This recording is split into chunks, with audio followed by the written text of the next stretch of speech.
అందరికీ నమస్కారం. Welcome to second day of Navratri. ఈ రెండో రోజు కొంతమంది గాయత్రి దేవిని పూజిస్తారు, కొంతమంది బ్రహ్మచారిని పూజిస్తారు. వాళ్ళ యొక్క క్వాలిటీస్ ఏంటి మనం ఈ రోజు తెలుసుకుందాం. సో మనం ముందు గాయత్రి దేవి గురించి మాట్లాడుకుందాం. సో గాయత్రి దేవి ఇండికేట్స్ పంచభూతాస్, అగ్ని, గాలి, నీరు, భూమి, ఆకాశం. ఈ ఐదు కూడా మనం ఈ ఐదిట్ల వల్లే మనం ఈ హ్యూమన్ బాడీ యొక్క సర్క్యులేషన్ అనేది అవుతుంది. అంతేకాకుండా గాయత్రీదేవి ఇండికేట్స్ నాలెడ్జ్.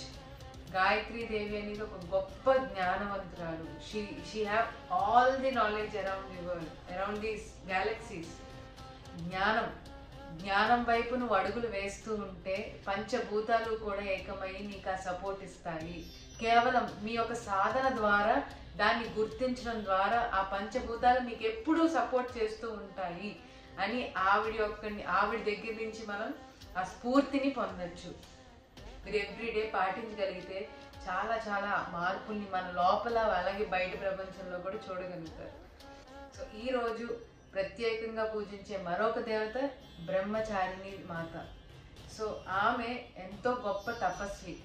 ఎంత తపస్సు చేసిందంటే ఆవిడ నుంచి మనం ఏం నేర్చుకోవచ్చు అంటే, ఆవిడ ఒకటి అనుకున్నది చెయ్యడానికి ఎంత కష్టం వచ్చినా ఏం చేసినా సరే అస్సలు గివప్ ఇవ్వకుండా సంకల్పం, నేను శివుడిని చూడాలి, నేను శివుడిని వివాహం ఆడాలి, నా భర్తగా నాకు శివుడు రావాలి అని ఆవిడ తపస్సు చేసింది.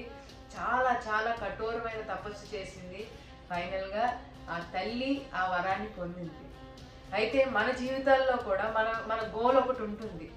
మన గోల్ ఏంటి, ఆ గోల్ ఏంటో మనం గుర్తించి దాని పట్ల సంకల్పంతో నిత్యం దాని వైపు సాధన చేస్తే ప్రతి ఒక్కళ్ళు కూడా వాళ్ళ ఏదైతే అనుకున్నారో దాన్ని సాధించగలరు. ఆ శక్తి మీ లోపలే ఉంది అని ఆవిడ యొక్క కథ ద్వారా మనం నేర్చుకోవచ్చు ఈ విషయాన్ని. అయితే మనందరికీ కూడా శక్తి చాలా అవసరం. ఏదైనా చెయ్యాలి అంటే మన లోపల శక్తి ఉండాలి. సో శక్తి ఎలా వస్తుంది? శక్తి అనేది ధ్యానం ద్వారా వస్తుంది. ఎవరైతే ధ్యానం చేస్తూ ఉంటారో, ధ్యానంలో ఉంటారో, ఎక్కువ మెడిటేషన్ పవర్ని తీసుకుంటూ ఉంటారో, ఈ ఏవైతే క్వాలిటీస్ మనం మాట్లాడుకుంటున్నామో ఈ క్వాలిటీస్ అన్నీ కూడా మనం గుర్తిస్తాము, మనలో ఉన్నాయని మనం గుర్తిస్తాము, దాన్ని ఆచరణలో పెట్టడానికి ప్రయత్నిస్తాము. నవరాత్రులు అంటే ఏమీ లేదండి. నవరాత్రులు అంటే మన యొక్క stages of life, stages of emotions. ప్రతి ఒక్క స్టేజ్లో ఒక్కొక్క అమ్మవారి అవతారాన్ని ఇన్స్పిరేషన్గా తీసుకుని మనం డెఫినెట్లీ మన క్వాలిటీస్ని మార్చుకుని మనం ఇంకా ఉన్న స్థితి నుంచి ఉన్నత స్థితికి వెళ్ళొచ్చు. ఎప్పుడైతే మనం ధ్యానం చేస్తామో ప్రతిరోజు కూడా మన వయసు ఎంతసేపు ఉందో అట్లీస్ట్ అన్ని నిమిషాలు ధ్యానంలో కూర్చుంటామో ఆ ధ్యానం ద్వారా మనకు శక్తి వస్తుంది. ఆ శక్తి ద్వారా మనం ఆచరణ చాలా చక్కగా చేయగలము. ధ్యానం అంటే కళ్ళు మూసుకుని శ్వాస మీద ధ్యాస పెట్టడం.